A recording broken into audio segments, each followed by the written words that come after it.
É mais do que uma entrevista, é menos do que um debate. É uma conversa com um contraditório em que, no fim, é mesmo a opinião do convidado que interessa. É um debate em que eu perco sempre. Perguntar Não Ofende é o podcast semanal assinado por mim, Daniel Oliveira, o que não faz chorar. Quase sempre sobre política, às vezes sobre coisas realmente interessantes. Ouça e subscreva em qualquer aplicação iOS, Android, Mixcloud ou no SoundCloud. Vá a patreon.com/perguntar não ofende, conheça as vantagens de ser patrono e apoie financeiramente a produção deste projeto independente.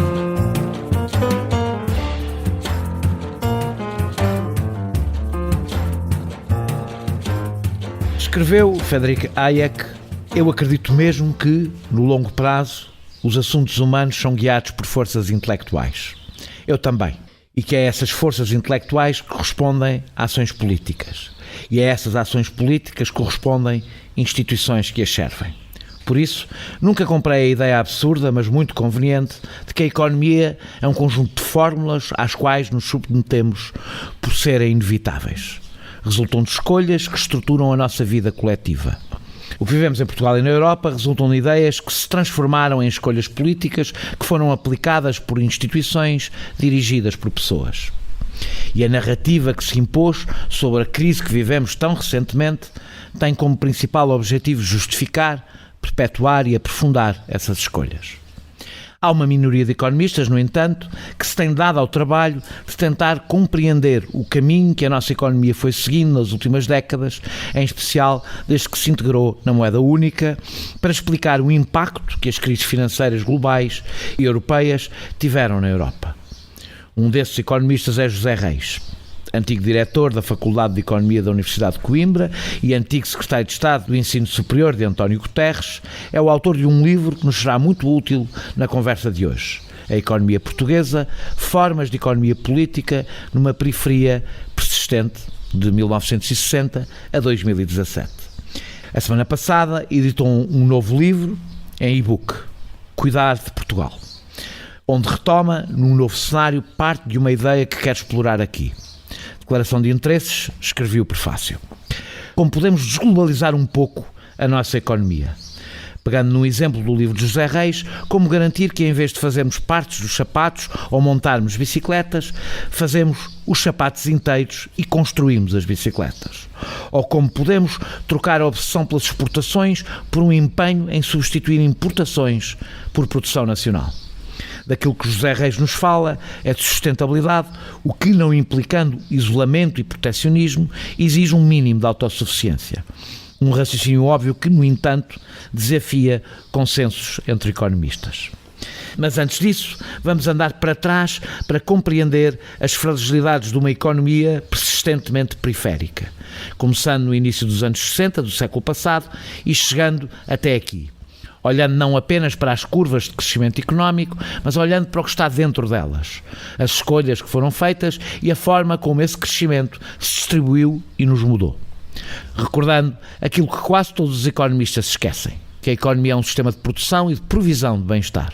Esquecendo isto, estamos a falar de nada. Muito obrigado, José Reis, por teres aceitado esta conversa comigo. Antes de irmos àquilo que eu quero mesmo falar contigo, são as debilidades estruturais da nossa economia, como é que vês os pacotes de apoio europeus que estão em debate? Estás otimista, como a maioria parece estar neste momento? Obrigado a ti também. Eu estou com a maioria, penso que é a maioria, quando constatamos que, se for isto que for para a frente, nós estamos perante algo de relevante e de significativo.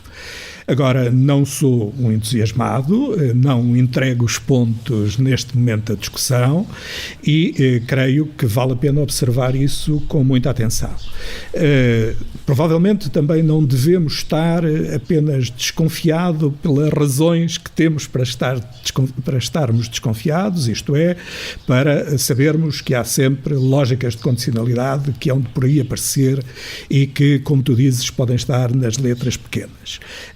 Eu acho que estas duas atitudes têm que saber encontrar um equilíbrio. E por uma... Estou a dizer Ou seja, isto, uma espécie de uma desconfiança metódica, mas não obrigatoriamente bloqueadora. Não é? Exatamente. Até por uma razão muito simples. Deixa cá ver se com isto não levo a discussão para demasiado longe. Mas quando nós discutimos, como tu discutes, como eu discuto a arquitetura institucional do euro, nós estamos a discutir uma grande mudança que houve no quadro europeu. Isto é, eu sou dos que acham... A gente vai levar essa discussão longe, não já, mas ao longo de coisas. Mas desenvolve. Muito bem. Eu acho que houve uma diferença muito grande, por exemplo, para simplificar, entre a CEE e a União Europeia. E qual foi a diferença? Olha, foi como passar de um jogo de hóquei em patins para um jogo de rugby. Quer dizer, e eu acho que esta metáfora até não inventei agora, não será má, porque o hóquei em patins sempre tem rodas, não é? Sempre faz reequilíbrio. Está a ideia que é a única modalidade, pelo menos em camadas inferiores de idade, em que há equipas mistas. Bom, não interessa isso. O que interessa é que eu acho que a União Económica e Monetária foi não apenas uma mudança de regras ou de prioridades, foi, na verdade, uma mudança de jogo no quadro europeu. Isso a que nós chamamos de arquitetura institucional do euro foi a consagração desse novo jogo, para o qual, aliás, não fomos avisados, não é? Mudámos do hóquei em patins para o rugby sem sermos avisados. Mudámos para o hóquei em patins e aparecemos com os patinhos, não é? Exatamente, no jogo, e com o stick, não é? Julgando que era assim que chegávamos à bola. E, na verdade, o que isto aconteceu foi que, por junto, e esta discussão, eu lembro-me dela, até porque fazias parte do governo da altura, não quero na verdade foi de forma alguma. Enfim, tudo isto se passou em boa verdade antes, no início da segunda metade. Eu aqui não te estava a querer. Não, eu sei que não. Estava só a dizer que vivias mais próximo da política até do que vives agora. Sem dúvida. E provavelmente podemos todos recordar-nos não só de algumas ingenuidades que todos teremos tido, como, sobretudo, da falta de sentido crítico relativamente a algumas das afirmações que se tomavam como assentes, não é? Têm sido muito lembradas as afirmações de Vítor Constâncio em Portugal a esse propósito. Ora bem, nós tivemos uma mudança de jogo. Para quê? Para um quadro institucional que hoje compreendemos bem, para uma arquitetura institucional que hoje é muito fácil de perceber, que deixou de fora todas as questões da convergência real das economias, assentou toda a bateria na dimensão formal, mas, sobretudo, teve objetivos muito precisos. Objetivos de limitação da ação pública, de exploração até à exaustão das diferenças salariais e sociais na Europa e de proteção e de facilitar a vida, digamos assim, a essa nova entidade que aí surgiu, e nós temos que nos lembrar que isso é algo muito recente, que é todo esse poder dos mercados financeiros. Ora bem, é esta arquitetura institucional que nós temos hoje a predominar na zona euro, como é evidente, mas na própria União Europeia no seu conjunto. O que é que está aqui em causa? E lembro, por exemplo, que uma das coisas que resulta, por isso é que eu quero ser um bocadinho prudente e não ser demasiado apressado, uma das coisas que resulta de toda esta discussão dos últimos dias e daquilo que está em cima da mesa em termos europeus, foi o abandono do orçamento da zona euro. Não é verdade? Que seria, com certeza, um quadro muito mais ortodoxo, basta ir ver notícias de há poucas semanas, de há poucos meses, muito mais ortodoxo do que aquele quadro com o qual a União Europeia vai agora ter que lidar para dar sequência a isto que está em cima da mesa. O que é que eu estou a querer dizer? Estou a querer dizer que, provavelmente, nós tendo que ser prudentes e desconfiados, estar atentos, não ignorar a novidade, mas não ir atrás dela, eu estou a querer dizer que talvez a União Europeia, e eu digo isto não como uma crença, mas como uma linha de tensão política, talvez a União Europeia possa ter que redefinir a sua arquitetura institucional num sentido que a afasta um bocadinho dessa dimensão que ela tem protegido dos mercados de capitais e das lógicas financeiras e a aproxima um bocadinho das economias reais dos diferentes Estados. Vamos então às nossas debilidades estruturais e voltaremos à conversa do euro, aliás, mais à frente e com alguma intensidade, mas vamos às nossas debilidades estruturais. As pessoas tendem a pensar, e ainda sem fazer o nosso historial, as pessoas tendem a pensar a periferia como uma questão meramente geográfica, mas é mais do que isso. O que caracteriza uma economia periférica como a nossa? Ou seja, o que caracteriza esta expressão periférica quer dizer o quê? O que é uma periferia? Nós vamos começar a passar pelos vários termos para conseguir chegar à clarificação deste debate. Olha, pelo menos no meu espírito, espero que seja também no espírito de quem me ouve, uma economia periférica é uma economia caracterizada por dependências graves e por desequilíbrios estruturais, também eles relevantes. E por estruturais aqui eu estou a entender o mesmo que tu entendes, isto é, estou a preocupar-me com as condições materiais de organização dos sistemas de produção, de provisão, de distribuição de rendimento e com os próprios sistemas políticos. Uma economia periférica, portanto, uma economia dependente e desequilibrada. Como é que isso se vê na economia portuguesa? Vê-se, a meu ver, de uma maneira simples. Recordemo-nos que uma economia periférica é, sobretudo, uma plataforma de fornecimento de trabalho. E pode-o fazer, é assim que eu olho para a economia portuguesa, é assim que eu vejo as distinções que houve nos grandes ciclos económicos da economia portuguesa, porque é que é uma plataforma de fornecimento de trabalho. Em primeiro lugar, porque é uma base de imigração. E nós conhecemos bem a questão da imigração em Portugal. É a imigração. É a imigração. É a imigração. Nos anos 60, 1.400.000 portugueses que emigraram, segundo as melhores estimativas, no espaço de uma década em que a economia crescia a taxas muito elevadas, o que deslumbra alguns historiadores, mas não criou emprego. Mas aí já aí vamos. Imigração hoje, recentemente, na última década, e os valores globais, não os saldos, mas os valores globais da emigração, da saída dos portugueses para o estrangeiro foram muito significativos. Tivemos, como nos lembramos, portanto, tivemos volumes da ordem de perto de 100 mil pessoas por ano. Não quer dizer que não houvesse regresso. Podíamos dizer que a periferia, o que nos define como periferia, é a nossa posição subalterna em relação às outras economias. Subalterna, exatamente. Quer do ponto de vista funcional, quer do ponto de vista... Exatamente. Sim. Portanto, se nota em primeiro lugar, como estamos a ver, pelas questões do fornecimento de trabalho, fornecimento direto. Quer dizer, a nossa grande exportação para a Europa... São pessoas. Foi assim nos anos 60, foi assim até mais recentemente. Bom, mas não é só quando as pessoas saem em que uma economia periférica é uma plataforma de fornecimento de trabalho. Por exemplo, quando o sistema produtivo que aqui se desenvolve é suficientemente pouco qualificado, passa a expressão. Por isso, tu tens um desequilíbrio nos mercados de bens. Quer dizer, aquilo que aqui fazes com o trabalho que aqui fazes não é suficientemente criador de valor para que sequer pague as importações que tens que fazer. Tu estás, na verdade, também a transferir trabalho, porque estás a trocar bens que são feitos com trabalho barato, para falar mal e depressa, pouco qualificado, por importações de bens que evidentemente têm uma valorização do trabalho maior. Bom, e quando chegamos, eu estou aqui na segunda grande dependência. A primeira é expressa nos mercados de trabalho, a outra é expressa nos mercados, nas transações de bens e serviços, mas eu estou até mais a pensar nos bens, porque é isso que nos vai interessar para outros temas. Mas quando chegamos aos capitais é a mesma coisa, é que é a terceira grande dependência, portanto, uma dependência pelas pessoas, pelo mercado de trabalho, uma dependência pelos bens e pelos mercados internacionais de produtos e uma dependência que depois, visto que a economia é deficitária e tem esses desequilíbrios, se traduz, ou melhor, se passou a traduzir em Portugal de meados da década de 90 para cá, num crescente endividamento externo. Nós hoje, se calhar, estranhamos isso.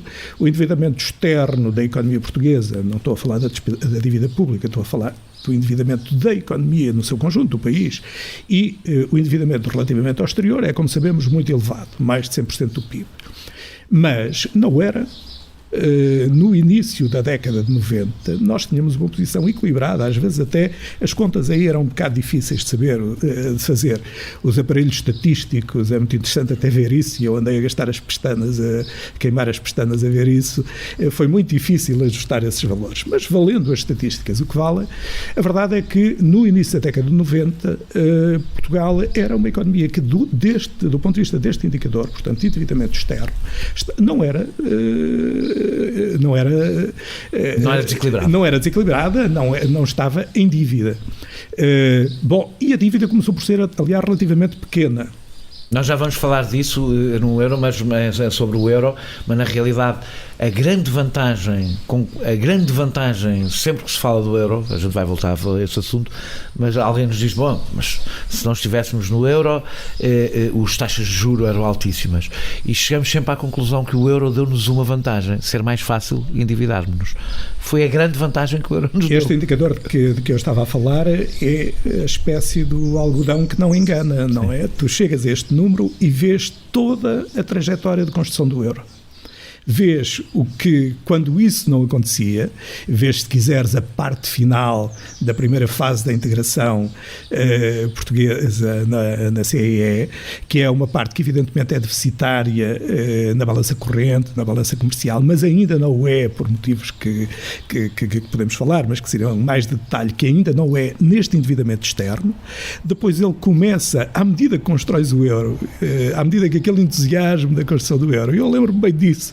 Lembro, por exemplo, e lembro-me até muito impressivamente, não vai ao caso agora para aqui, mas lembro-me do entusiasmo do nosso ministro Sousa Franco, que era um homem muito simpático e muito expressivo, e de quem eu testemunhei muito esse entusiasmo. Ora bem, tu vês isso na curva do endividamento.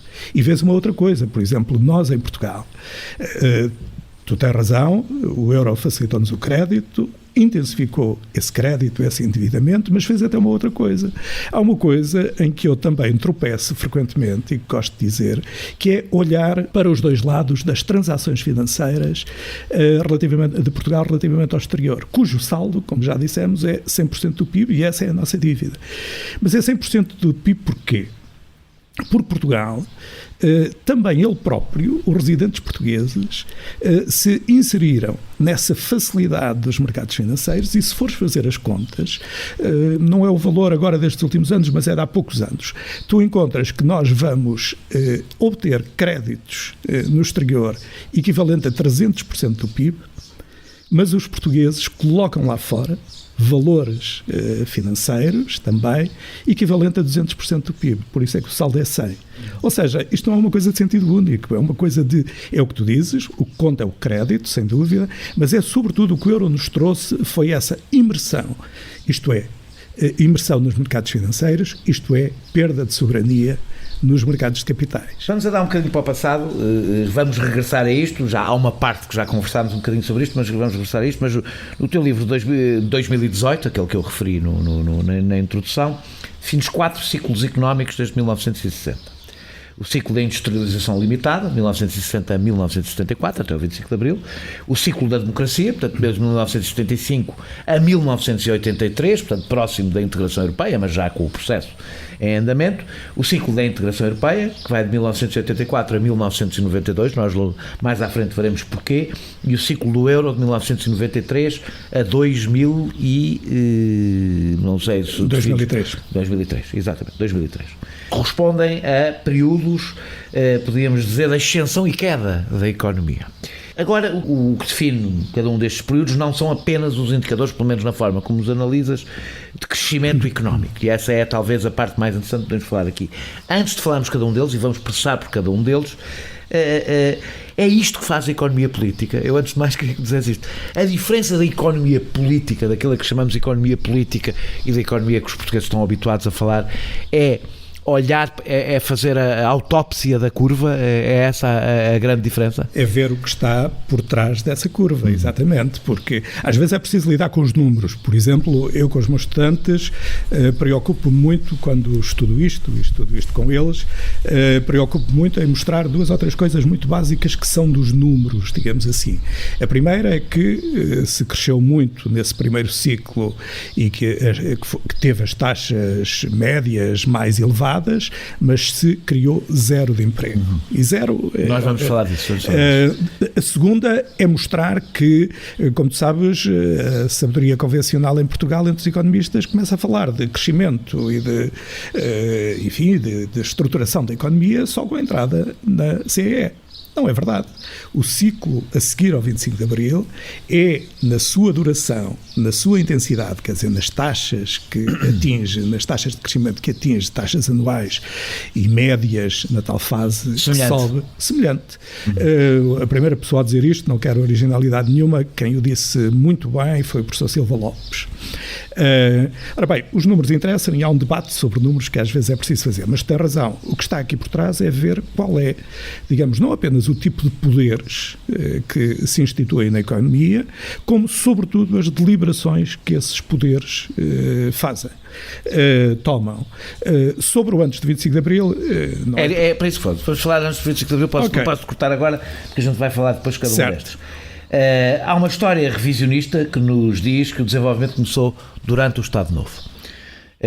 E de facto houve modernização industrial com grandes taxas de crescimento económico, como tu já falaste aqui, em que a nossa economia se aproximou do resto da Europa neste período. Estamos a falar de anos 60 e sobretudo do mundo mesmo, não é? Mundo. A comparação com os tigres asiáticos, não é? E especialmente intenso até nos primeiros anos dos anos 70, isso é especialmente evidente. O que é que distingue então este período com o período que veio depois, estavas a falar de 25 de abril? Qual é a grande diferença que há entre estes dois períodos? Que tem, ou seja, há taxas de crescimento muito altas, é inegável, quando olhamos e alguém nos diz, não, mas o grande salto económico do país não foi depois do 25 de abril, foi ainda antes do 25 de abril. Então qual é a diferença? A indústria desse período foi, como disseste, muito significativa. Tão significativa que se via bem do Terreiro do Paço. Era fácil chegar ali ao Terreiro do Paço e olhar para, para outra margem do Tejo. Não é? Ver a indústria química do Barreiro, ver a siderurgia do Seixal. Mais tarde, ver a Ligenave e os estaleiros navais, que corresponde já a uma outra lógica, mas na verdade, digamos, era também visível ali, corresponde à mesma natureza de indústria pesada. Bom, e podíamos imaginar as cimenteiras, e depois, para ver o país, só podíamos pensar, porque havia uma relação muito direta entre estas coisas, só podíamos pensar nas grandes barragens, na hidroeletricidade, que aliás incorporaram muita tecnologia desta indústria pesada, na metalúrgica pesada, na metalomecânica pesada e até em alguma engenharia, verdade se diga. E portanto podíamos pensar no Douro ou no Tejo e mais tarde aqui no Mondego com a Aguieira. Bom, essa é um aspecto muito claro. Tu tinhas uma indústria absolutamente localizada, com padrões técnicos e tecnológicos muito definidos e, portanto, não tinhas indústria no país. Era célebre a expressão de um ministro de um período anterior, o Ferreira Dias, que falava da indústria de vão de escada. Mas quem estudou essa indústria já no início de 70, e há uma instituição que eu acabei de estudar e cuja ação muito preza em Portugal, que é o GBEI, o Grupo de Estudos Básicos de Economia Industrial, liderado pelo engenheiro João Cravinho e criado no tempo do governo de Marcelo Caetano pelo secretário de Estado da Indústria, Rogério Martins, que justamente foi ver isto, foi ver o que é que havia, como é que eram os padrões técnicos, os padrões de produção. Bom, e naturalmente não encontrou no país senão uma indústria muito incipiente. Portanto, a grande diferença, aquilo que a seguir ao 25 de Abril, com todas as nossas dificuldades, nós vamos encontrar como contraste disto tudo, são duas coisas. Criação de emprego e o desenvolvimento, enfim, de uma malha industrial. E isso não acontece no período anterior ao 25 de Abril?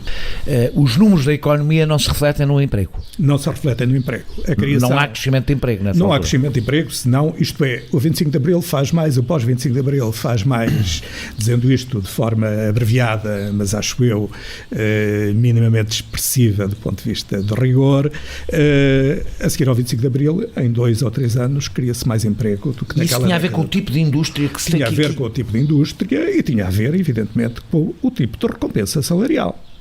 Ou seja, não nos aliás, a imigração, em período de grande crescimento, a imigração não caiu, não é? Estamos a falar de anos 60, anos 70... A imigração aumentou num período de crescimento económico. Coexistiu. Que é uma coisa que não é muito habitual, não é? Não, estás a ver, houve muita gente que chegou a Paris, à periferia de Paris, que nunca tinha conhecido Lisboa. Portanto, aquela ideia que nós temos que um processo de industrialização moderno nos países europeus é, evidentemente, o mercado de trabalho industrial, digamos assim, a disseminar-se no país e a incorporar as várias bacias de emprego e a trazê-las, os estudos críticos da altura provavelmente diriam, a proletarizar as pessoas, a submetê-las ao capital, mas a verdade é que tu não tens isso em Portugal. Tu tens, é verdade... A cintura industrial de Lisboa, a chamada cintura industrial de Lisboa. Tens a cintura industrial de Lisboa, que viveu de migrações internas, muitas das quais são anteriores, quer dizer, os alentejanos que vêm para Lisboa já o vinham há muito tempo, os que daqui do interior, do norte e do centro iam para Lisboa também já o iam antes. No caso da região centro, correspondeu ao período de ocupação pelo Estado da economia florestal, mas na verdade não criava emprego e, portanto, não disseminou a capacidade de incorporação das pessoas no mercado de trabalho. Isto é, o mercado de trabalho como principal mecanismo de inclusão social não foi dinamizado em Portugal nesse modelo de crescimento. E não foi pelo volume nem pela remuneração, evidentemente. Neste período a imigração tinha um impacto da situação económica global do país mais forte do que a própria produção industrial. Tinha, com certeza. Tinha do ponto de vista da mão de obra que incorporou, tinha do ponto de vista dos rendimentos que gerou e que, aliás, regressaram ao país. Exatamente. Outra ideia feita, que tu aliás já falaste sobre isto, não é? Que o 25 de Abril foi desastroso do ponto de vista económico, faz parte eu diria, dos bitos urbanos, não é? Exatamente. Que aliás são muito associados às bancarrotas que houve durante esse período, e tu negas no primeiro livro que eu referi, tu negas isso exatamente fazendo um paralelo com a situação que vem posteriormente. E tu dizes uma coisa que eu acho interessante, que podes desenvolver com a questão dos salários e até com a questão do desenvolvimento social que houve no país na altura. Dizes que este foi um dos poucos momentos em que a nossa economia foi mais determinada por fatores internos do que externos. Podemos dizer que foi o último período em que a política comandou a nossa economia? Através de patreon.com/perguntar não ofende, pode apoiar diretamente a produção deste projeto independente. Em que um determinado tipo de política comandou a nossa economia, porque evidentemente se há momento em que a política determina a economia, é todo o momento... Mas isso é visto como uma coisa má hoje em dia. Não. Como se fosse uma coisa negativa. Para mim não. O que é que aconteceu nesse período exatamente à nossa economia? Nesse período que vai desde 1974 a 1983. O que é que aconteceu à nossa economia? Aconteceram desde logo 3 coisas, vamos lá ver se não me esqueço das 3, absolutamente cruciais. Em primeiro lugar, o emprego, já falámos, quer dizer, tu tiveste aquilo que antes era apenas, digamos, casos singulares, muito limitados, tu tiveste a generalização do acesso ao emprego. E do acesso ao emprego, aí incluindo os sistemas industriais de emprego regionais. Formal, não é? Estamos a falar de emprego formal. Sim. Estamos a falar da indústria da Marinha Grande, estamos a falar da indústria da Águeda, estamos a falar da indústria do Vale do Ave, estamos a falar de uma série. Não te esqueças que durante... E curiosamente é preciso lembrar que isto coincidiu com um período de uma crise internacional de 79, não é? Portanto, num momento difícil da economia internacional. Absolutamente. E há uma coisa que espero não me esquecer, já lá vamos, que também é muito ilustrativo deste ponto. ponto deste período. Mas, digamos, correspondeu a isto tudo e, portanto, correspondeu à tal prevalência do mercado de trabalho enquanto principal mecanismo de inclusão social. A segunda coisa a que isto correspondeu foi, evidentemente, uma grande infraestruturação pública. E aqui a maior parte das pessoas diz foi quando veio a Europa.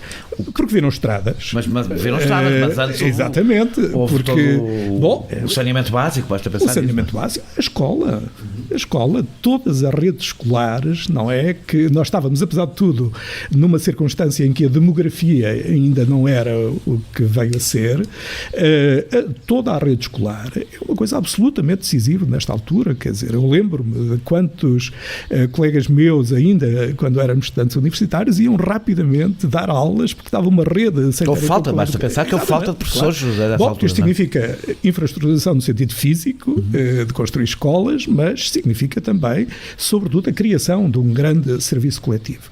Bom, depois, evidentemente, tudo o que tem a ver com a saúde.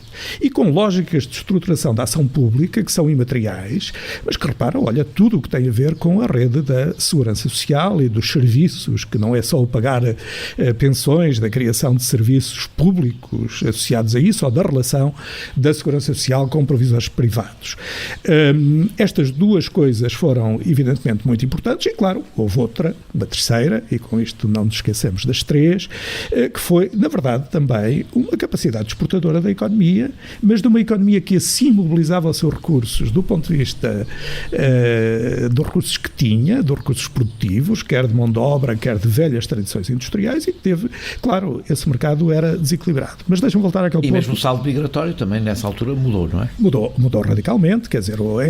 E não foi só porque veio a democracia e houve pessoas que regressaram, não foi isso sequer mais relevante? Deixaram de sair, mas repara, aconteceu uma coisa absolutamente extraordinária neste país, que foi subitamente terem chegado aqui 500 mil de pessoas, num país que tinha 9 milhões e tal, e essas pessoas, os chamados retornados, que felizmente foi uma coisa, e esse é um dos exemplos também que eu gosto mais de discutir sobre a economia portuguesa, foi uma coisa que até do ponto de vista social, político, era complicada. Por exemplo, o ferrete que se punha na cabeça das pessoas chamando-lhe retornados, isso aconteceu durante muito pouco tempo. Porquê? Porque essas pessoas foram muito rapidamente incorporadas na economia. E até dinamizaram a economia. Redes de distribuição que não havia no país, exatamente correspondendo a fases de acesso ao consumo, de maior rendimentos, que essa gente dinamizou e em muitos outros setores. Mas repara, houve um outro aspecto que foi muito importante e que é há bocado aludiste. Porque é que o diabo de duas crises que nós tivemos, que corresponderam às intervenções do FMI, só tiveram a duração de um ano? Quer dizer, nós sabemos hoje o que é sair de crises de forma... Que saudades, não é? Em que ao fim de um ano estava cheio de uma crise. Exatamente, quer dizer... Mas já tínhamos uma moeda, isso contava, não é? Ajudava muito. Contava tudo, não é? Claro. Tu tinhas, na verdade, um aparelho produtivo sobre o qual ainda tinhas domínio. Não é mentira o que o PCP diz quando fala da destruição do aparelho produtivo. Não é falso. Havia um aparelho produtivo maior do que existe hoje. Havia um aparelho produtivo, com certeza. Havia um aparelho produtivo que, nestas várias geografias a que já aqui aludi, fossem as mais próximas de Lisboa do Porto, fossem as dos sistemas industriais que a gente conhece aí pelo território, nós tínhamos um aparelho produtivo que sabia fazer bens do princípio até ao fim. O tal exemplo das bicicletas, da Agarra. Claro, também. Deixa-me só perguntar-te de qualquer das formas uma coisa. Comparando os dois períodos, os tais dois períodos, o período 74-83 e 83-92, comparando estes dois períodos, tu dizes no livro que eles não são muito diferentes, como já disseste aqui. Isso tem do ponto de vista de números, é verificável isso do ponto de vista dos números? Sim, isto mede-se por uma coisa muito simples, é ver quais são as taxas médias, as taxas de crescimento anual do PIB em cada um destes períodos, e desenhas uma curva que vais ver que são semelhantes. São semelhantes. Evidentemente, estamos a falar de uma economia cuja dimensão está sempre a aumentar. A economia portuguesa de hoje... Basta falar, se falas de crescimento, quer dizer, claro, que A economia portuguesa de hoje é 6 vezes, medida pelo PIB, a economia portuguesa dos anos 60. Portanto, as economias, obviamente, dentro do mesmo país, o país é o mesmo, mas a economia multiplica-se. Ora bem, essas taxas de crescimento são, do ponto de vista, e é assim que se analisa o crescimento, estão aí, estão nas estatísticas, há só ir ver e desenhar as curvas, se as quisermos. E elas são semelhantes. E elas são semelhantes. Porquê é que não é essa a convicção geral? Porquê é que se instalou a ideia de termos um período de enorme... porque esta ideia instalou-se. Temos um período trágico do ponto de vista económico, que é o período, o PREC, que extraordinariamente o PREC que durou uns meses, é estendido como se tivesse durado anos, e depois um período de brutal, de extraordinário, que foi quando entramos na CE. Eu só encontro uma explicação: as ideias contam, a ideologia conta e as ideias feitas também. E, portanto, tu vês respeitáveis economistas a dizer, eu tenho que tirar isto da cabeça dos meus alunos de economia, tivemos um período de instabilidade económica. Espera aí, se calhar queres falar de instabilidade política. Se quiseres dizer isso, tudo bem. Tudo bem. Que isso é evidente que com foi certeza, um sem dúvida. Agora, instabilidade económica não. Porque isso criava um economista... Nós também tivemos, depois de 83, tivemos momentos de crise económica como tivemos antes de 83. Claro, com certeza. Sendo que, de facto... Claro, é o tal desenho. Estes anos que estás a referir não são uma escolha minha, uma convenção minha, não é? Corresponde apenas a dizer, vou delimitar as curvas pelo ano de crescimento negativo que aqui vou encontrar. 83. E aquilo é muito simples, porque naquela altura apenas se encontra um ano de crescimento negativo, não é? Em 75, em 83, se não me engano, 84, depois em 93, e portanto, eu até faço uma outra leitura, Daniel, que é uma leitura também que provavelmente muita gente não concorda comigo. Eu acho que mesmo o ciclo da integração europeia, da primeira fase, não é? Da integração na CEE, que, como digo, teve, quanto aos indicadores que estamos a falar, este significado, evidentemente que era outra economia, era outra forma de economia política, mas, na verdade, eu creio que aquilo, isto certamente merecerá a discordância de muitos amigos meus, mas eu creio que aquilo ainda corresponde à prevalência de uma lógica de estruturação interna da sociedade e do país. Ou seja, como uma continuação do período... do período que vem da democracia. Eu muitas vezes tenho, mas é meramente intuitivo e de memória, e a minha memória aí é diferente da tua, não porque eu seja muito mais jovem do que tu, mas é aquela diferença em relação àquela altura. Que eu digo sempre que o grande diferença, eu não me lembro do antes de 25 de Abril, já era nascido, mas não me lembro, mas o grande salto que eu me lembro, a grande diferença, e não é obrigatoriamente para melhor, é a entrada no euro, não é a entrada na... Há um período nos anos 90 que sim, que há uma grande entrada, mas aí o que se nota é que de repente há muito dinheiro. Não se nota propriamente uma alteração no sistema produtivo. Há muito dinheiro e depois o acesso a produtos importados. E eu noto em relação à minha adolescência e em relação à minha vida adulta, os produtos importados eram muito pouco acessíveis. Claro. Eu acho que há uma parte da modernização que as pessoas associam isso e se calhar erradamente, porque... É isso mesmo. A mudança radical é indiscutivelmente com a entrada na União Económica e Monetária e com a preparação para isso, não é? Porque antes disso, e nestes dois períodos que estamos aqui a falar... E eu antes disso, já agora deixa-me fazer esta pergunta, desculpa, interromper-te. Há um balanço que muitas vezes a esquerda faz que eu pergunto se é justo, que é a entrada na CE foi betão. Foi mais betão. Tu achas que essa leitura é justa? Não a faço eu, não senhor, não faço, porque é verdade que sim, vamos lá ver, é verdade que a entrada, é verdade que sim em alguns aspectos, é verdade que a entrada na CEE formou muito as mentes em aspectos decisivos, um deles, aquele que estávamos a falar há bocado, de termos aquela ideia de que agora finalmente aí está a modernidade. É o que tu chamas de europeísmo feliz, essa fase, não é? Não sou eu que chamo, mas adoto essa expressão, exatamente. É o europeísmo feliz, ou seja, toda a gente fica feliz, toda a gente quer ir a Bruxelas, toda a gente fala de... agora toda a gente fala de mercados, não é? De mercados financeiros. Na altura não era isso. Toda a gente falava, evidentemente, de formas de modernização que eram trazidas por Bruxelas e pelas políticas europeias. Mas o essencial da estrutura da economia, na verdade, não foi nessa altura que mudou, porque nós tínhamos soberania monetária, tínhamos soberania sobre os mercados de capitais, e o Banco Central, tínhamos capacidade de mobilizar, através de medidas tomadas por um governo que não estava limitado pelas lógicas do direito à concorrência europeu, tínhamos possibilidades de mobilizar as indústrias que tínhamos. Está estudado que a política de crédito, que o Estado, evidentemente, o Ministro das Finanças e o Ministro da Economia podiam definir, que a política de crédito foi absolutamente essencial para esta redinamização desse período. Mais uma vez, o professor Silva Lopes, no livro dele, fala disso com muita clareza e mostra, com a sua experiência de governador e de ministro, mostra como isso era possível nessa altura. Ora bem, a tal política que comanda a economia, comanda sempre, mas são políticas diferentes. A grande mudança política que vai comandar a economia e alterar este estado de coisas é quando, com essa felicidade, começamos a adaptar a economia para... Então, vamos à fase do euro. Sim. Começas esse período do euro no teu livro em 1993. Queres só muito brevemente explicar porquê 93? Como digo, que é quase 7 anos antes de, na realidade, entrarmos no euro, não é? A razão, como disse há bocado, é que se quiseres desenhar as tais curvas, vais ver que há ali um ano de crescimento negativo que começa depois a desenhar, ano a ano, uma curva em que o crescimento não é positivo e, sobretudo, é crescente. E atinge um pico... Até o início da curva, não é? Até o início da curva. Mas, se a razão é a estatística, digamos assim, ele vem deste indicador, ela é boa.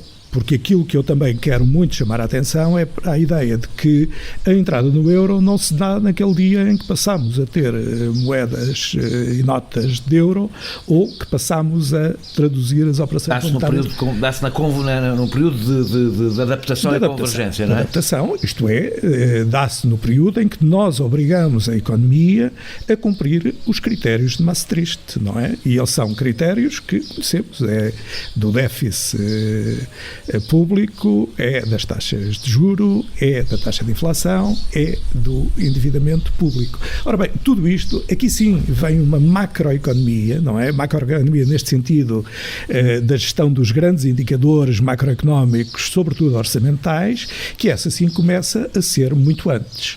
E, portanto, tu estás sistematicamente a apertar a economia para que, e estás a ceder poder, para que, digamos, ela possa continuar a ter dinâmicas que registava antes e que deixa de registrar. Mas é em 2003 que o efeito do euro começa a sentir-se a sério na economia portuguesa. É justo dizer, eu agora vou arriscar, que o euro foi a maior catástrofe económica que aconteceu ao país desde os anos 60. Eu digo, portanto, a minha pergunta é justo eu dizer que foi a maior catástrofe económica que aconteceu a Portugal desde os anos 60?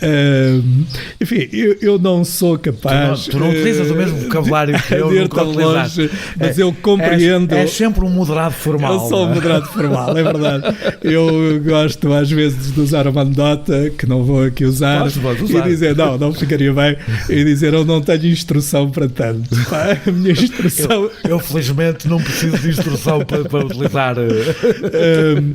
Não, e sabe, mas eu tenho, acho eu, uma identidade de ponto de vista contigo nessa matéria que nos obriga, que nos ajuda a nuancear isto que estamos a dizer, que é o seguinte: tu e eu provavelmente não sabemos, sobretudo não sabemos como é que existindo o euro e estando nós no euro, conseguimos, digamos assim, tão maniatados que estamos, conseguimos criar... Eu a semana passada tentei dizer à comissária Elisa Ferreira que, independentemente da discussão de como é que se sai do euro, ela não pode ser um bloqueio a fazer um diagnóstico honesto sobre a entrada do euro. E é permanentemente utilizada para impedir um diagnóstico honesto. E sem o diagnóstico honesto não conseguimos... Isso não pode.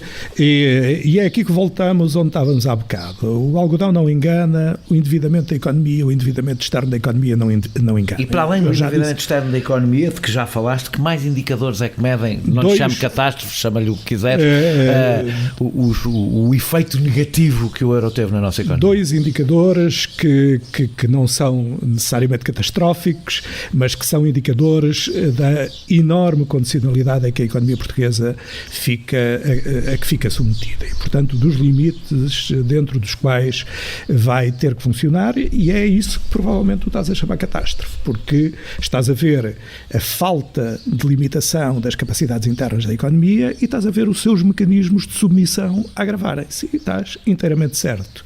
Quais são os dois indicadores? Baixo crescimento. Aquele ciclo de que estamos a falar é um ciclo, desenha-se como os outros, quer dizer, inicia-se num ponto negativo e vai até um ponto negativo, um ponto de crescimento negativo do PIB 10 anos depois. Só que, utilizando um termo que se utiliza agora muito, a curva ficou muito achatada, não é? É baixota. Sempre foi baixota. Portanto, crescimento muito limitado. Aí sim, eu lembro-me de muitas decisões públicas, há bocado aludiste a isso, e aí estamos nesse período, realmente, que eu lembro de um ministro das Finanças que me dizia, estando no governo, se nós não tivéssemos esta décima a alcançar para mostrar a Bruxelas, talvez pudéssemos fazer isso que estás a dizer. Assim como me lembro que... As pessoas não se apercebem, mas isto é o cúmulo da irracionalidade governativa, não é? Ou seja, para cumprir uma décima burocrática, administrativa, tomarem decisões que são más para a economia. Há episódios de vida pública e da administração pública. É por isso, aliás, que eu tenho sempre defendido que mentir a Bruxelas pode ser uma coisa correta do ponto de vista... Pois é, bem, mas aí lembramos-nos dos gregos, não é? Vai ser. É verdade. O problema é que eles não mentiram por causa disso, mentiram por causa de outras coisas. Tu não imaginas os expedientes que era preciso, em sede governamental, de fazer alguns verdadeiramente caricatos, para que dezembro tivesse aquele valor e não outro, e aquele valor que agora estávamos aqui a manipular em sentido não pejorativo, estávamos apenas a tratar daquilo com as mãos, passasse para janeiro. Portanto, é verdade. Nós falámos da questão do endividamento da economia. Falamos do baixo crescimento. E falamos de uma outra coisa que é absolutamente essencial e que é deste período, que é a desindustrialização, para vir a um ponto que eu sei que também queres falar. Quero falar bastante, mas deixa-me falar, se queres desenvolver isso, eu como já uma parte, vamos falar só sobre isso, deixa-me ainda ficar um bocadinho... Tu já falaste dos indicadores, que nos tornam mais dependentes financeiramente de terceiros. Qual é exatamente o mecanismo que leva a essa relação de subalternidade financeira? Como é que isso... Porque é que o euro, tentando explicar a pessoas que não sejam economistas, porque é que o euro cria uma posição de subalternidade? Ou seja, tu mostras isso como consequência do euro, mas qual é o mecanismo que leva ao facto de estarmos numa moeda única, passarmos a estar numa posição de subalternidade financeira e de aumento da dívida? Porque é que esse aumento da dívida externa acontece por causa do euro? Olá, eu sou a Raquel Marinho e pode ouvir o meu podcast de poesia associado ao Perguntar Não Ofende em opoemaensinacair.pt. Ele acontece desde logo pelo seguinte: os déficits da balança comercial vão tornar-se muito fortes. E vão tornar-se muito fortes, e talvez o principal mecanismo que vale a pena aqui sublinhar para tentar exemplificar, é que isto é, o país, o governo, o Estado, perdeu capacidade de dinamização da economia. Nós elogiámos há bocado o que se passou depois do 25 de Abril, com os mecanismos que o Estado tinha em situações muito difíceis, mas que tinha para dinamizar a economia, criar emprego. Isso não se vai encontrar, isso fica perdido com a entrada no euro. Portanto, a questão não é a moeda ser única. Há uma questão que é importante, que é evidentemente a sobrevalorização dessa moeda para a capacidade competitiva externa. Que em 2000 tenho que puxar pela cabeça, penso que em 2018 ou 17, não sei, ou 16, 2016 seria 18,5. Exatamente, é por aí. Ou seja, uma moeda sobrevalorizada, isso afeta as nossas exportações, não é? E as nossas importações, inversamente, não é? Porque, como dizias há bocado, a ideia de modernização de acesso a bens é aí que acontece. Eu costumo dar um exemplo que provavelmente não é muito justo, porque haverá outras razões, mas é só porque ele é ilustrativo. A Sonai era um exportador, se não me engano, de contraplacado. Isso.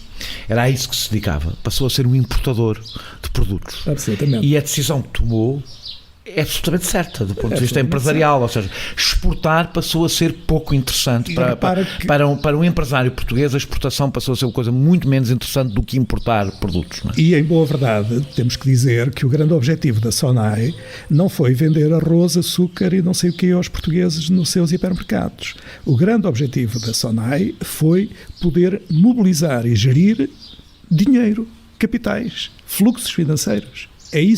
É para isso que a Sonai tem... Alugam prateleiras para ficar com Portanto, para ter recursos. O arroz e o açúcar é um mero pretexto, não é? Mas é um pretexto fácil porque é aí que as facilidades de importar com uma moeda forte e depois para gerir fluxos financeiros pode acontecer. É contraintuitivo para quem não seja economista que ter uma moeda forte seja uma coisa má. Pois é. Porque a palavra forte soa uma coisa boa, não é? Exatamente. Mas é uma coisa má para nós. O nosso, e é contraintuitivo porque evidentemente o nosso orgulho, lembras-te das contas que se faziam os escudos eram uma coisa humilhante, era uma humilhação. Os famosos custos da não-Europa, lembras-te disso? Contabilizava-se isto com os custos da não-Europa e tudo aquilo que nós perdíamos quando humilhantemente íamos trocar os nossos escudos por francos ou por libras continuamos a trocar, mas enfim, quando íamos lá para fora... Só que nunca ninguém faz a conta ao contrário, não é? Exatamente. Portanto, estás a ver, o mecanismo que aqui temos é um mecanismo que é monetário, que fica nos chamados mercados, que sai da soberania pública e que deixa o Estado definhado do ponto de vista da sua ação na economia, e depois tens um outro mecanismo que é pôr, passa a expressão, quer dizer, juntares a panela de barro à panela de ferro, uma parte a outra, não é? E já sabemos qual é que parte. E evidentemente aqui a periferia é a panela de barro que, do ponto de vista da sua capacidade industrial, o que é que vai fazer? Bom, mais uma vez, tal como esse exemplo que deste da Sonai, o que é que pode não ser, quando eu digo que pode não ser justo, porque pode ter havido outras razões empresariais que não o euro para essa mudança. Sim, não é essa a questão. Não, mas é muito interessante nós estudarmos porque é que um grande grupo empresarial, industrial, deixa de o ser. Quer dizer, a questão intelectual é um exemplo da desindustrialização. Exatamente, quer dizer, o que não é para ali que vai dar a sua atenção, é para outros mecanismos. Ainda antes de chegarmos à desindustrialização, deixa-me perguntar-te uma coisa. A União Monetária é ideologicamente neutra? Ou tem um programa... A minha dúvida é, a União Monetária tem consequências inevitáveis ou teve um programa ideológico? Ou as duas coisas? Teve um programa ideológico que vem do senhor que começaste por citar no início. Isso, não sei se reparaste que citei a nosso favor da nossa conversa. Exatamente. Tem um lado irónico. Absolutamente. Não, mas enfim, os intelectuais sofisticados, e o Hayek foi um deles, evidentemente sabe perceber a favor do que quer defender coisas essenciais. E se há coisa que ele defendeu, que ele percebeu, foi exatamente, para além do que disse e citaste sobre as ideias, foi o modo como a transferência para uma instância que não esteja sujeita... Ele tem coisas bastante interessantes sobre as vantagens do federalismo. Absolutamente. As vantagens, por exemplo, por afastar o poder do escrutínio democrático e do povo, exatamente. Isto é, por libertar toda a corrente ideológica da economia, que alguns também chamam de economia política e chamam bem, mas é outra economia política, que tem a ver com estas dimensões que estávamos a falar, ou que tem a ver com a chamada teoria da escolha pública, que justamente bate neste ponto. Como é que nós inibimos os Estados de fazer política? Como é que nós libertamos os Estados dos seus vínculos democráticos? Para quê? Para que eles façam aquilo que a economia, na definição deles, que evidentemente não é a minha nem a tua, precisa. E o que é que essa economia quer fazer? Quer fazer transações libertas, não é? Ora bem, o Hayek percebeu bem, e o programa ideológico da União Económica e Monetária é esse, é a da transferência da soberania para instâncias que sejam independentes do escrutínio democrático e possam estar estritamente vinculado a um programa também muito claro, e na verdade ele é claro, que é um programa de facilitação das transações financeiras e, sobretudo, tornar os Estados um menino como os outros. Isto é, alguém que para se financiar vai também aos mercados. Um ator económico como outro, sem nenhum tipo de privilégio. Acéfalo, exatamente. Tu dizes no teu livro, no teu último livro, que há poderes que não se entregam a quem não usa as mesmas regras ou os mesmos objetivos. O que é que tu queres dizer com isto? Era isto mesmo que eu queria aludir. As nossas transferências... Ou seja, tu estás a querer dizer que a União Europeia nunca poderá... A minha pergunta é exatamente... nunca poderá seguir as mesmas regras que os Estados nacionais? Nas minhas debilidades ideológicas, eu não diria que nunca poderá. Esta União Europeia não segue. Isso é claro. E evidentemente entraríamos num debate interessante em que eu posso dizer que eu próprio evoluí na minha posição, porque eu durante muito tempo achava que era esta, estou cada vez mais convicto que há uma escala ideal. E que a escala nacional é a escala que mantém a ideia de comunidade e que não é possível haver política e democracia sem um conceito de comunidade. A comunidade é construída, artificialmente construída, foi sempre. É o que me distingue dos nacionalistas. Eu não acredito numa comunidade natural. Mas acredito que a história molda a comunidade, não é? Isso conta, não é? Uma questão de entendimento e depois, agora temos um bocadinho de economia, se não me esquecermos, uma questão prática, uma questão que já é mais circunstancial. Eu concordo com o que tu dizes. Tiveste este exemplo do que eu estou a dizer agora na pandemia. De que é que as pessoas... Claro. Para onde é que as pessoas olharam? Olharam para Portugal ou para a Inglaterra. Os povos olharam... Claro. Para uma mobilização coletiva nacional. E alguns regressaram à sua aldeia. Ou seja, eu concordo contigo. Sim, há outras escalas, claro. Eu concordo contigo e nessa escala vou mais abaixo, vou aos territórios. E agora é assim como vamos acabar. É assim mesmo que vamos acabar. Não vou discutir isso, ter esta conversa mas contigo, sou capaz de ir um bocadinho mais acima também. Isto é, eu sou capaz de admitir que parte de uma constatação óbvia, mas meramente geográfica, que é a Europa também é um território. Sim, a Europa existe. Também é um território, precisa ter tradição política, e eu acredito que haja dimensões para as quais, quer no passado, quer mesmo no futuro, nós possamos encarar um jogo, que é um jogo então aberto, um jogo de integração, um jogo não estritamente nacionalista. Até global, não é? Claro. Até do ponto de vista global. Mas a mim interessar-me... Eu venho de uma corrente internacionalista, portanto, que acreditava que existe uma escala global. Mas a mim interessar-me que nós tivéssemos um quadro europeu que fosse capaz de contrabalançar aquilo que vemos desequilibrados no quadro do mundo. E, portanto, acredito que haja coisas que nós possamos organizar bem, e creio que elas existem, e até podem vir a existir. A matéria fiscal, por exemplo, algumas coisas. Por exemplo, uma coisa para regressar, se calhar até é uma conversa de há um bocadinho, sobre aquilo que agora aí vamos ter. Eu procurei dizer, se calhar tudo isto que temos em cima da mesa na Europa vai aqui obrigar, ou pelo menos possibilitar uma luta por uma arquitetura institucional. Eu sei que isto é um chavão, mas eu acho que para quem nos está a ouvir se entende. Uma arquitetura institucional que, tal como a do euro, foi desequilibrada para aquele lado, possa agora equilibrar-se mais para o lado da economia real.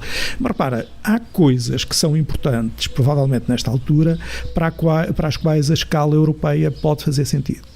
Por exemplo, certo tipo de tributações, como já estivemos a ver. Não é verdade? Multinacionais como a Google exatamente, e Facebook. Portanto, há tributações que é possível, que se calhar precisamos da escala europeia para isso.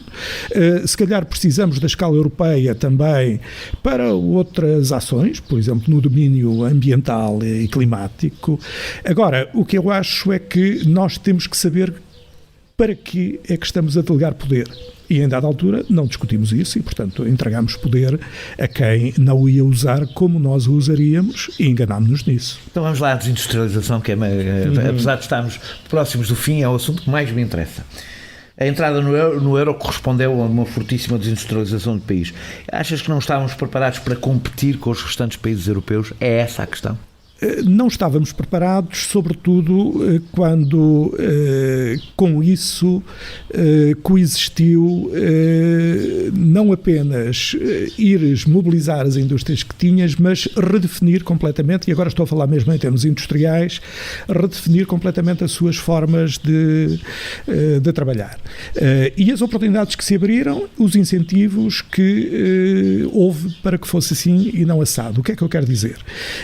Quero falar de cadeias produtivas. As cadeias produtivas que nós podíamos, numa lógica europeia, como agora se pretende, nós vemos o nosso Ministro dos Negócios Estrangeiros dizer coisas acertadas do ponto de vista, no meu entender, do ponto de vista da reindustrialização da Europa e do papel de Portugal aí.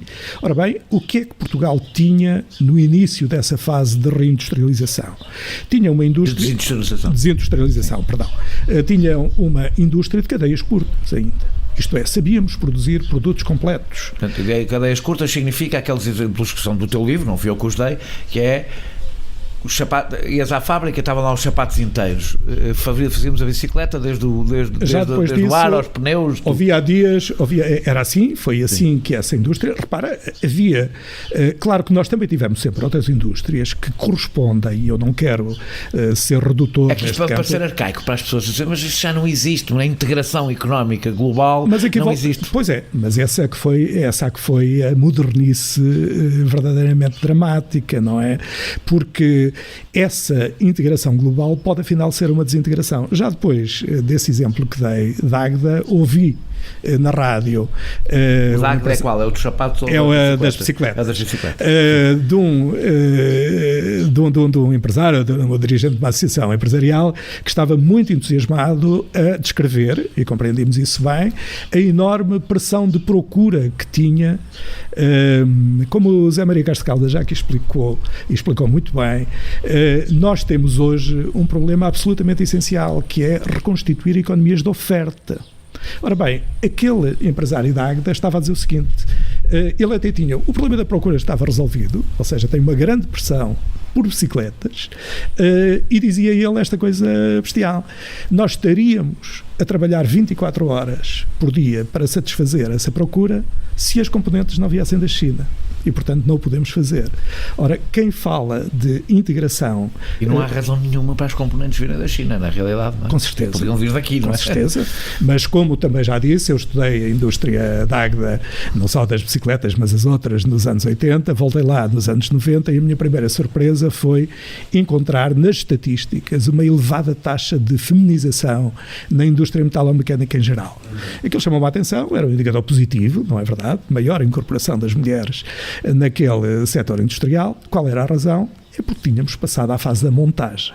E, portanto, aí o trabalho desqualificado, que infelizmente muitas vezes o que está disponível é feminino, entrou na indústria, mas entrou para fazer isto.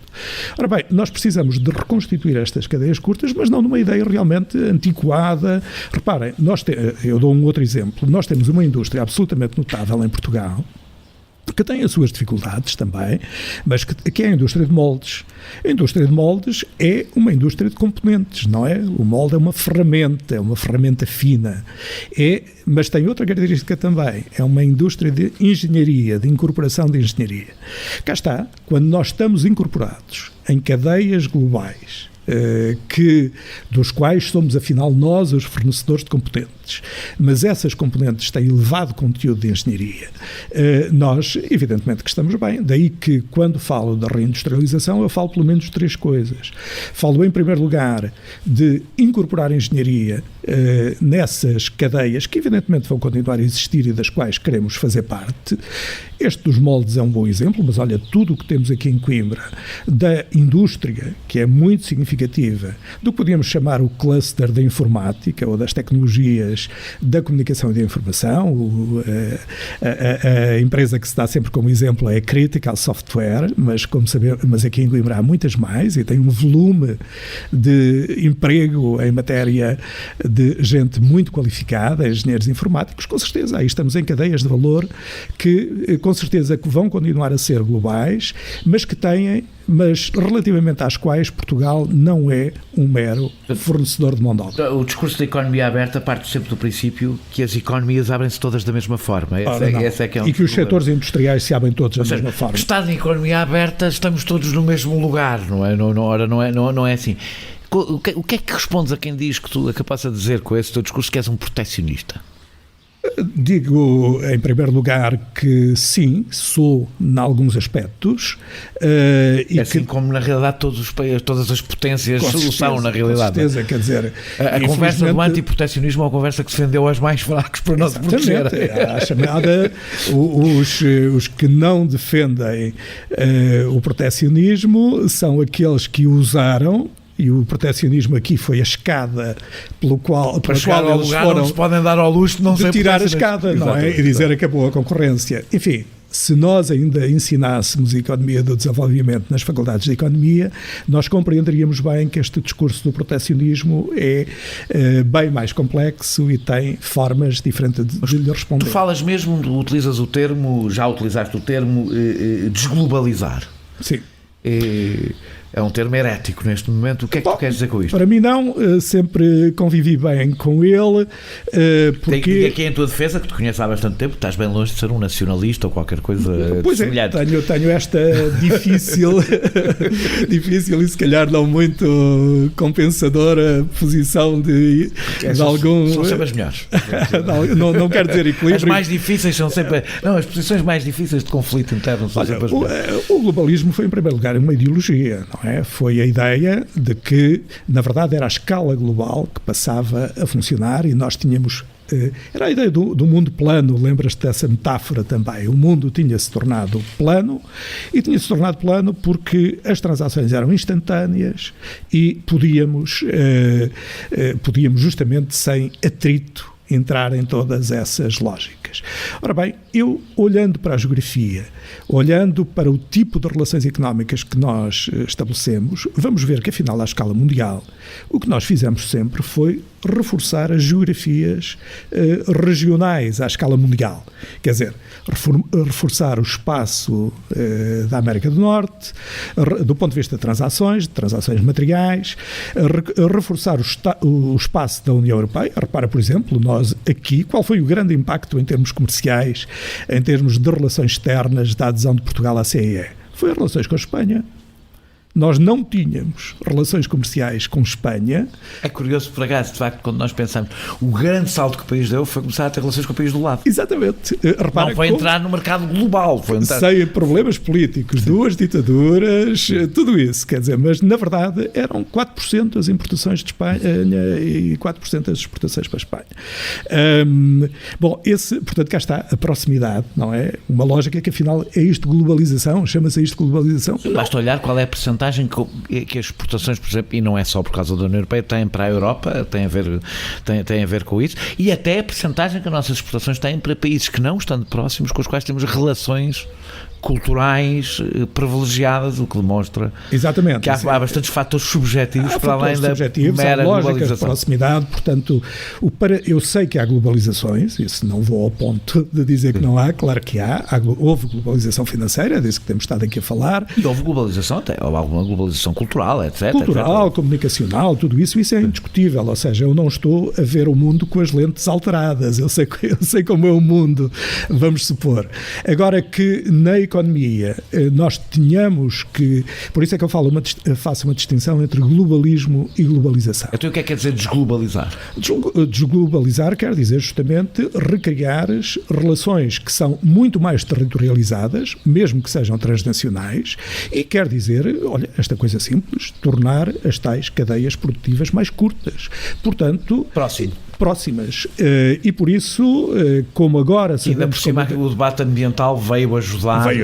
Não é só por causa dele, mas veio ajudar. Quer dizer, a insustentabilidade económica a globalização é insustentável do ponto de vista. Insustentável do ponto de vista económico, é insustentável do ponto de vista ambiental e ao existir uma globalização financeira. Quando se diz isto, partem do princípio que o que se está a defender é voltar a fechar as fronteiras todas, não há Pronto, um mundo que na realidade não existia antes, não é verdade, a globalização é tão antiga como... Não, exatamente, a ideia de que eu querer fazer bicicletas completas em Águeda é fechar a fronteira, não, eu quero é vender, exportar bicicletas completas. Portanto, a substituição de importações, no fundo, pode ser definida numa frase. É aumentar a componente nacional das nossas exportações. As nossas importações correspondem a 40% do nosso... Com serviços. Com serviços. A gente já vai falar só do turismo num instantinho, mas com serviços. Sem serviços se tirássemos serviços é muito mais, não é? Se falássemos só de indústria, por exemplo, indústria, pesca, agricultura... As exportações? Sim. O peso das importações seria muito difícil. Das importações.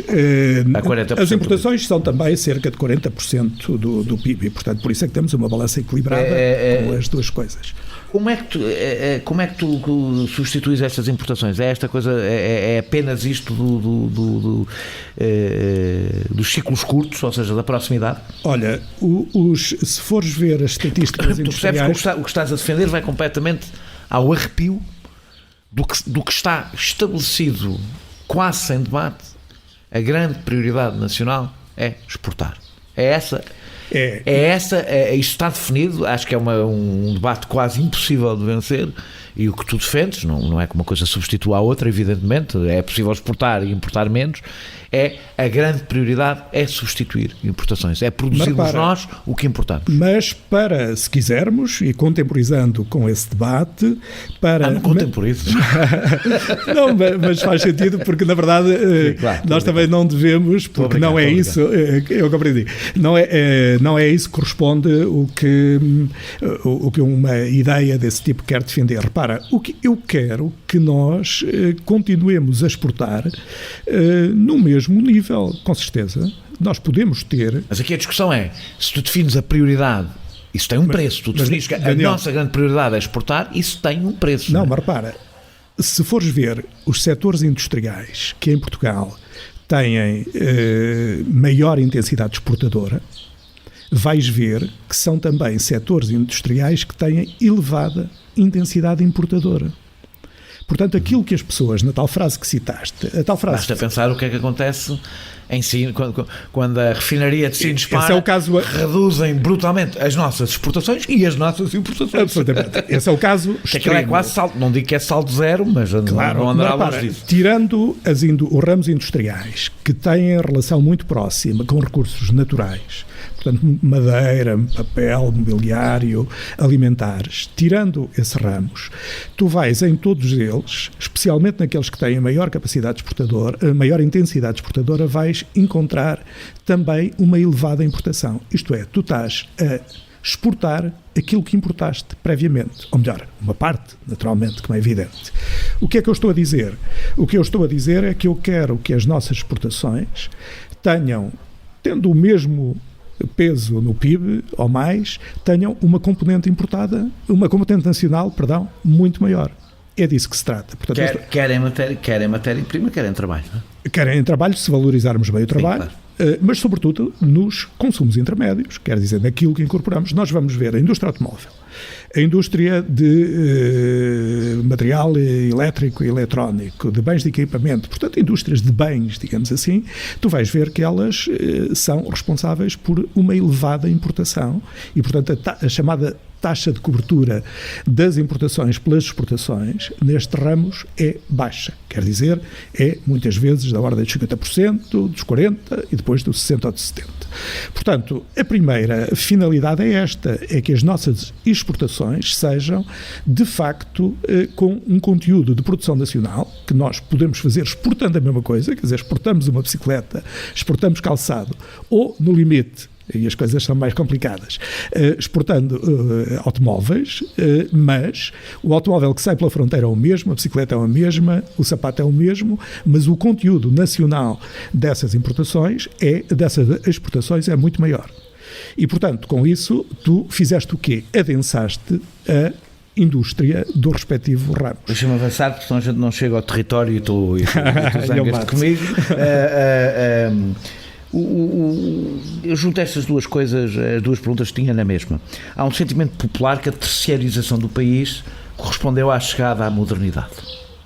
Eu acho que existe esse sentimento. Aliás, cada vez que se utiliza a expressão reindustrializar, eu tenho a sensação que as pessoas ouvem e sentem que aquilo é anacrónico. É, absolutamente. O que é é quase uma perturbação de percepção, não é? Porque é exatamente o contrário, não é?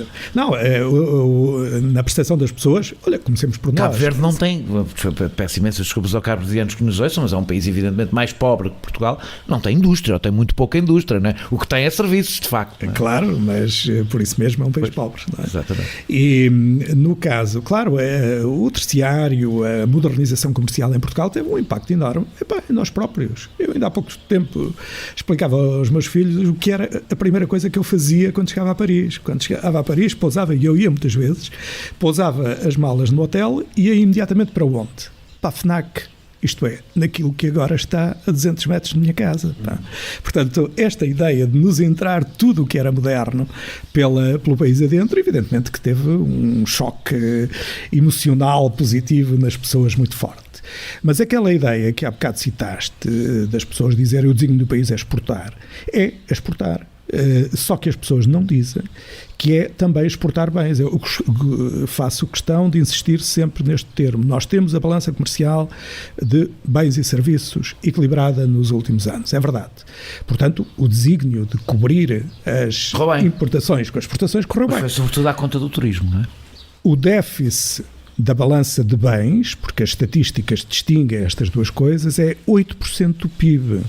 Hoje está a caminhar para 8% do PIB. Já foi mais e já foi menos. Quer dizer que estamos crescentemente dependentes de um serviço como o turismo. Qual é o problema que o turismo tem como bem exportador? O turismo como bem exportador tem 3 problemas. Em primeiro lugar, cria pouco valor, remunera mal a mão de obra que usa. Isso é fácil de explicar quando dizemos a várias pessoas que há vários países, já não se utiliza a expressão terceiro mundo, mas utilizo do terceiro mundo, que são muitíssimo atrativos do ponto de vista turístico. Nós crescemos na nossa exportação turística, como todos bem sabemos, quando o Norte de África ficou com os problemas que tem. Portanto, é com o Norte de África que estamos a concorrer nesta matéria. Portanto, nós temos trabalho precário, temos trabalho mal remunerado, isto é, claro, podíamos ter um turismo de luxo, não vamos agora aqui discutir isso. O turismo de Monte Carlo há de acrescentar muito valor. Mas se calhar podemos ter um turismo que seja popular e democrático, não tão de massas, mas seja capaz de qualificar de outra maneira, em termos culturais, em termos de acesso e em termos dos próprios... Tu hoje vendes ambiente, é o outro grande problema, o ambiente do Chiado, desde logo. Quer dizer... Tem uma enorme pegada. Tem uma enorme pegada, não só pela maneira como as pessoas cá chegam. Sabes que o meu choque... Ainda por cima não fizemos o TGV, portanto junta-se a isso, só a única maneira de cá chegar mesmo é de avião. O meu choque emocional destas coisas do turismo deu-se uma vez que eu ia passar em frente a um aparelho de televisão e estavam a entrevistar uma miúda jovem em Lisboa, em frente aos Jerónimos, vamos supor. E perguntar-lhe porquê é que veio para Lisboa. E ela disse, eu comparei. E tinha os preços de certos países, e disse quais, e tinha os de Lisboa. Os de Lisboa eram melhor, e eu sabia que Lisboa era uma bela cidade. E ela tinha razão nas duas coisas. E, portanto, tu tens, de facto, pouco acréscimo de valor, tens um uso de mão de obra que aliás, tende depois a contaminar todos os outros setores, porque esta ideia de que se pode usar mão de obra intensivamente e mão de obra sem a remunerar devidamente foi um dos maiores impactos e dos impactos mais brutais, provavelmente, em muitas mentalidades nos últimos anos.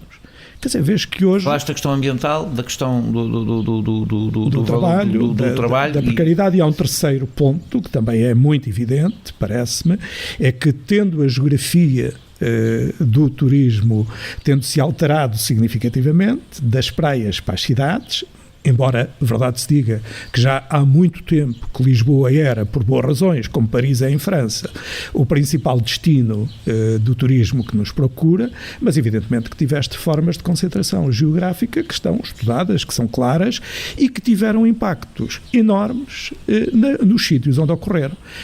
Impactos sociais, impactos de criação de periferias. Ou seja, tem um impacto, aliás, tem impacto no centro, ou seja, como se vê, por exemplo, em Lisboa e Porto, não é? Claro. rebentaram com as cidades porque as tornaram... Expulsaste as pessoas. Expulsaram as pessoas, portanto tornam-se...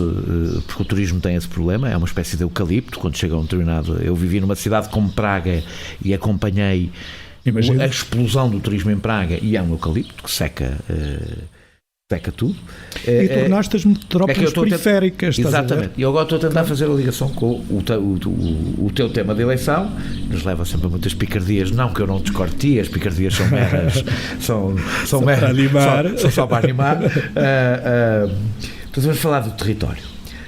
Tu falas, nos teus 2 livros, aliás, do crescimento unipolar. Tu tens outros livros, todos os 2 últimos livros, falas de um crescimento unipolar totalmente concentrado na área metropolitana de Lisboa. Eu confesso que tive sempre a sensação que no país havia um crescimento bipolar, por assim dizer, Lisboa-Porto. Tu não o dizes que é Lisboa. Em que números, não estou a contestar porque o meu sentimento é exclusivamente de Faro, não se baseia em nenhum dado. Como é que se verifica, do ponto de vista de números, se os tiveres, ou de outra forma qualquer, este crescimento unipolar na área metropolitana de Lisboa? O primeiro indicador a que nós devemos dar atenção é a população. E para acrescentar já um ponto que nos põe, que evita, digamos assim, equívocos, não seria o caso, mas enfim, vou-lhe chamar assim, entre nós, vou-te dizer, eu olho para o crescimento unipolar centrado em Lisboa como algo que é a transformação da área metropolitana de Lisboa numa área com fortes tensões centro-periferia. Na realidade, pois. Não, aliás, eu digo muitas vezes que o centro, digo, se calhar, não sei se vais a este ponto, mas eu considero que as principais vítimas do centralismo são... Tu não acompanharás isto, nem podes. Não tenho problema. Não te é permitido. Não. Discordo. São da área metropolitana de Lisboa, porque o que está a acontecer em Lisboa é, se quisermos, um ovo sem... está a aparecer um ovo cozido sem gema. Ou seja, é um vácuo no meio, que é a cidade de Lisboa, que é o concelho de Lisboa, e depois periferias cada vez mais densas e mais precarizadas e com cada vez mais problemas. Claro. Eu não me vou esquecer de dizer que compreendo essa posição e dizer porque aquela é apenas meia posição, mas vamos aos números. Os meus indicadores básicos, e eu acho que aqueles de que devemos partir em primeiro lugar, é população. Tu tens concelhos nas periferias da área metropolitana de Lisboa, que entre 2001 e 2018, ano das últimas estimativas do INE, estamos a falar de comparar o censo de 2001 com as estimativas do INE de 2018, sendo que temos o censo de 2011 pelo meio, em que o crescimento da população são vários os concelhos em que ele foi superior a 30%. E tens casos... Na área metropolitana de Lisboa. E tens casos de 40% e de 40 e tal por cento muito alto. Portanto, o meu primeiro indicador é este, isto é... ou melhor... Não é o primeiro... Bate certo com aquilo que eu estava a dizer da gema, por uma razão. Inteiramente de acordo. O Conselho de Lisboa perde população. Não, claro, nós temos em Lisboa, e esse é um dos nossos primeiros problemas territoriais, do meu ponto de vista, tínhamos, e não podemos garantir que não vamos continuar a ter, um problema de polarização e, portanto, de fragmentação e polarização dentro da área metropolitana de Lisboa, entre uma periferia que incha, nas condições em que sabemos, e um centro que, evidentemente, vai ter que ter modo de acompanhar isso, e vamos ver se o consegue. Por exemplo... E agora no resto do país, o efeito é perda de população no resto do país. Exatamente, porque eu estava agora aqui a concentrar-me apenas dentro da área metropolitana de Lisboa. Porquê? Porque este é o único espaço do país, NUTS 2, que nestes anos que estou a considerar, aumenta de população. O Algarve também aumentava entre 2001 e 2011, mas não aumenta já perde população entre 2011 e 2018, como estava a dizer. Agora, qual é o grande problema? O grande problema é que tu não encontras uma área metropolitana, não encontras uma cidade média, usando agora este termo de forma simples. Mas cidade média é tudo aquilo que a gente pensa quando não pensa em Lisboa e Porto. E, portanto, evidentemente, nas cidades estatísticas que estão dentro das áreas metropolitanas, tu não encontras nenhuma área que esteja com pujança demográfica, estão em perda demográfica. Dir-me-ás, então, mas... Nem Viseu, nem... não, claro que não.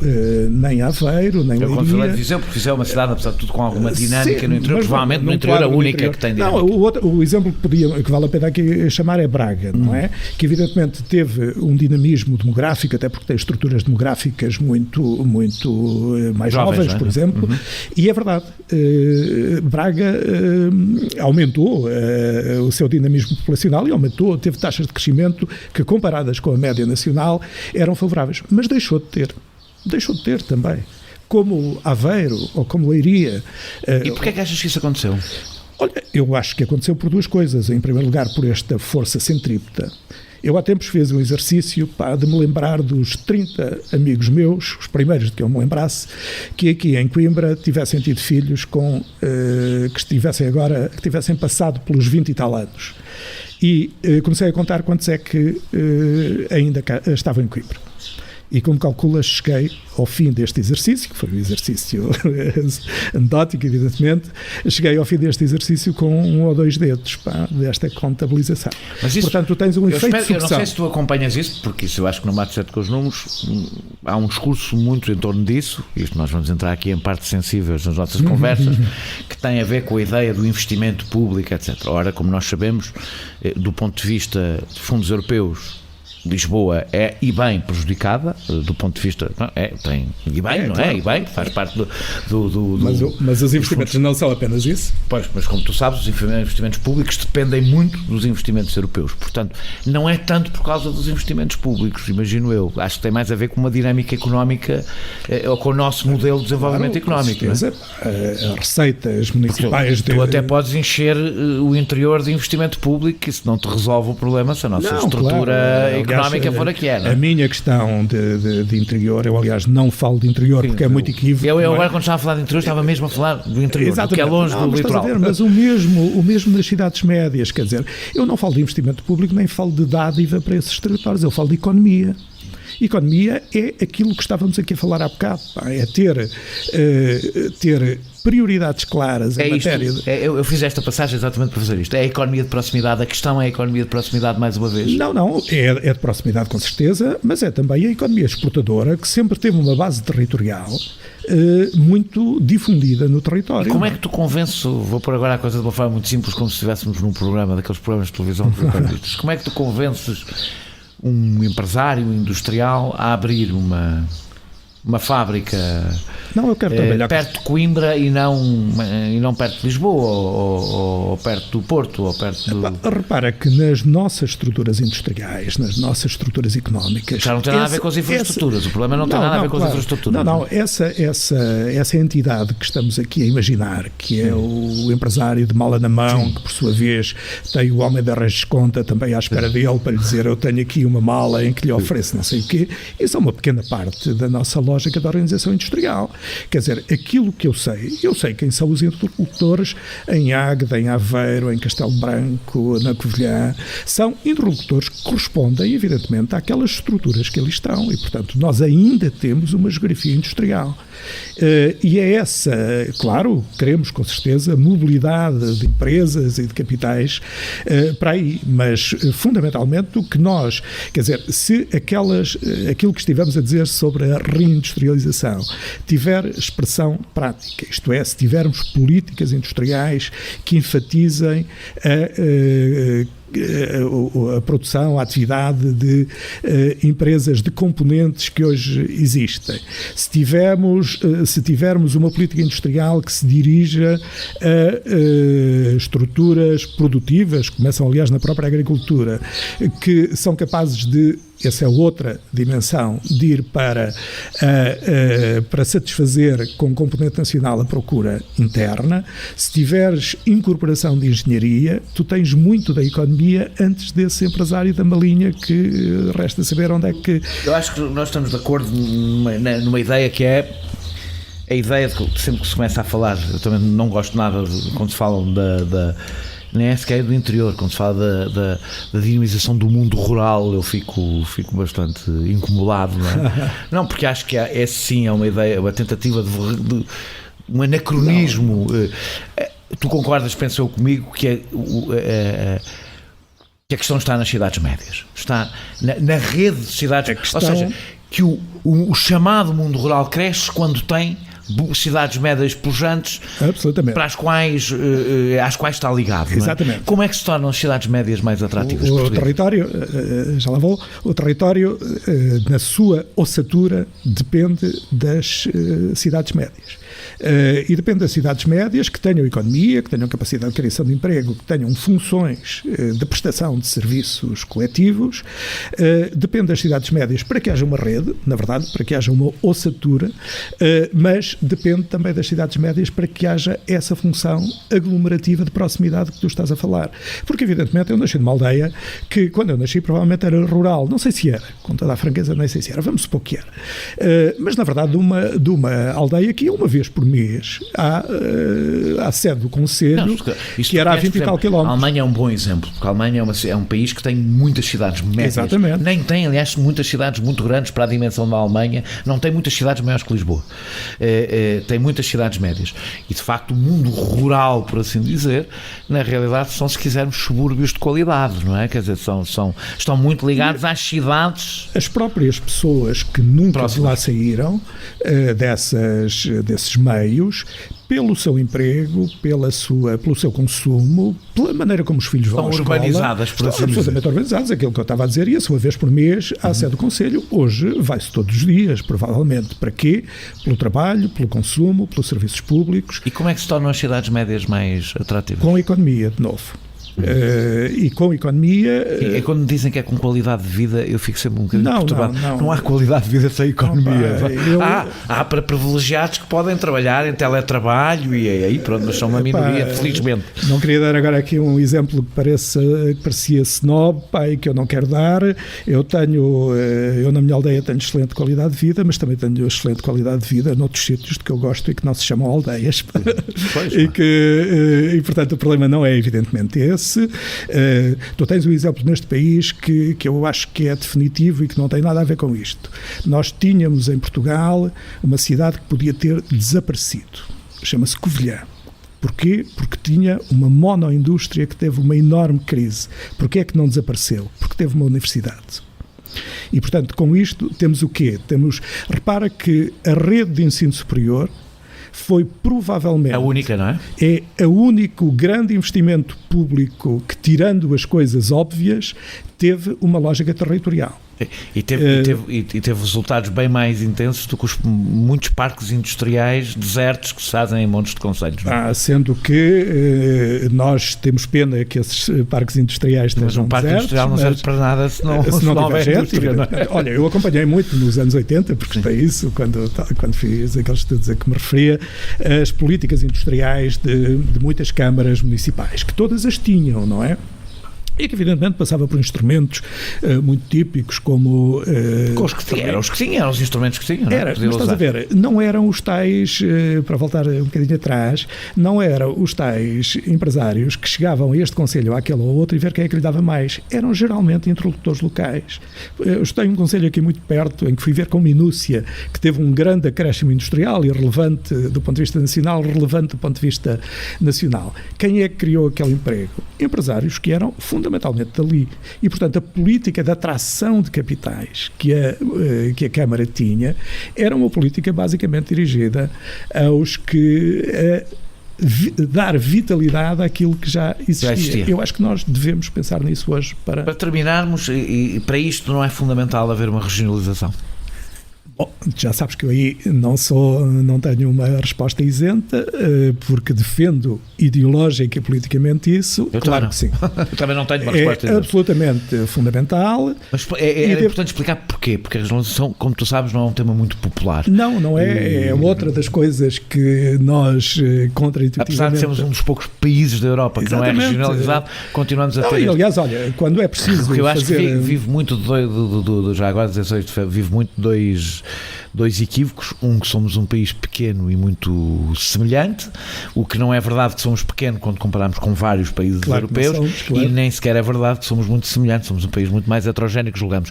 E a outra é a velha tradição municipalista que cria um problema de escala. Que nós enfatizamos essa tradição, ou melhor, que lhe demos novo significado, um significado positivo, mas que na verdade também secou muita coisa. Fizemos isso a seguir ao 25 de Abril e enchemos sempre a boca a dizer que aquela era uma das grandes conquistas democráticas. Se-lo-ia com certeza, mas há muitas coisas mais a discutir sobre o poder local. Agora, porquê é que as regiões são importantes? As regiões são do importantes, ponto de vista, aliás, que estivemos aqui a discutir, da economia e da escala. Para dizer isto em duas frases, espero eu, são importantes em primeiro lugar do ponto de vista do funcionamento do próprio Estado. A relação do Estado com o território é anacrónica, ineficaz, foi-o sempre e teve uma recentralização absolutamente insuportável nos últimos tempos. Portanto, em primeiro lugar, eu sempre olhei para a regionalização como um instrumento poderoso de reforma do Estado. Eu gastaria agora aqui longos minutos a explicar porque é que o Estado, mesmo quando estava de forma desconcentrada presente no território, e hoje quase já não está, de alguma forma nunca se ligou, e eu fui presidente de uma comissão de coordenação regional, portanto sei do que estou a falar, do centro. Portanto, em primeiro lugar, reforma do Estado. Nós temos que tornar o Estado eficaz, eficiente, próximo e, sobretudo, racional. E isso não se faz com uma lógica vertical de relação com o território. Portanto, nós precisamos de uma instância que não seja estritamente municipal, que faça isso. E porquê é que não pode ser, tu explicaste porque é que não deve ser central, porque é que não pode ser municipal, porque é que há uma questão de escala aqui? Bom, por esta razão, nós temos felizmente em Portugal uma boa escala municipal. Convém também lembrar isso, né? Comparando com Espanha, comparando com França, a escala municipal, fruto de uma reforma do século XIX, é uma boa escala em Portugal. Não temos municípios a mais, mas só marginalmente essa questão se pode colocar. Porquê é que não é? Bom, exatamente porque as funções de cada município são funções que, em primeiro lugar, estão estritamente cometidas, são aquelas que lhes estão cometidas a elas, isto é, os municípios não conseguem ter, não podem ter, não lhes estão cometidas funções em domínios que, estando no Estado Central, eles não podem desempenhar, mas precisam ser desempenhados a nível intermédio, onde nas redes educativas, nas redes de culturas, nas redes de infraestruturas, na economia. Portanto, tudo isto, obviamente, não é realizável em termos municipais. Porquê? Pelo próprio mandato municipal, quer dizer, e não é plausível, quer dizer, não podes pôr agora uma estrela em cima de um município ou de um conjunto de municípios e dizer... Pode haver uma estratégia económica regional, é difícil haver uma estratégia económica municipal, a não ser a um nível muito pequeno, não é? Para uma determinada finalidade, exatamente. Repara, eu do ponto de vista pedagógico digo isto, enfim, com convicção, de que a regionalização não é obrigatória, não tem que ser, quer dizer, nós até podemos admitir, só que não é essa a conclusão a que eu chego quando analiso Portugal. Podemos admitir que nós temos um Estado central que é suficientemente inteligente do ponto de vista territorial para poder fazer tudo isto que estamos a dizer com a regionalização. Acontece é que nós levamos décadas, para dizer o menos, de experiência que não nos demonstra isso e temos uma enorme dificuldade, digamos, da máquina administrativa. Há uma coisa aqui que me parece muito importante também para dizer porque é que precisamos de regionalização e eu e tu sabemos comparar os dois momentos. Nós discutimos isto há 20 e tal anos, não é verdade? E eu acho, na verdade, que do ponto de vista do Estado, quer do ponto de vista do Estado, quer do ponto de vista da sociedade e da economia, as questões que temos hoje são muito diferentes das que tínhamos há 20 e tal anos. Portanto, nós não temos que fazer a regionalização para corrigir um erro de há 20 e tal anos. Nós temos porque temos problemas novos. O Estado é um Estado que, como aqui estivemos a discutir, foi desapossado de muita coisa, que enfim, nas circunstâncias que vivemos, não vai recuperar com facilidade, para gerir o seu próprio território, a sua própria comunidade, nos seus diferentes aspectos.